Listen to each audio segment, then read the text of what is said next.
这烟打伞，甲这啥物啊？饰品。这个少年的当时是下面查某朋友即个某啊，下面同学3个人欠2万块，伫7年前，就来遮挂货，去五元宝卖去树林卖，伫后车楼挂货，来个一张，有工人无？无工。工人。啊，头毛那变遮少。系啊。 7年后的头家，伊即摆伫香港展览，这物件听讲叫韩国人全部买倒去。哇，伊即摆变大头家？即摆头家，这就是伊即摆代理的。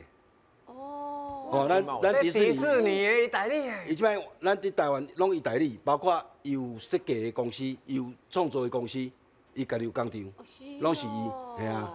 所以较早是2万块，7年后，伊即摆的营业额1年超过7000万。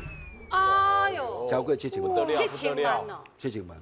所以伊较早伊的批箱内底底钱是要去批货，即摆伊迄个批箱是要收钱的。是啊，所以即摆批箱早去香港是提钱回来的。装袂了，迄钱装袂了。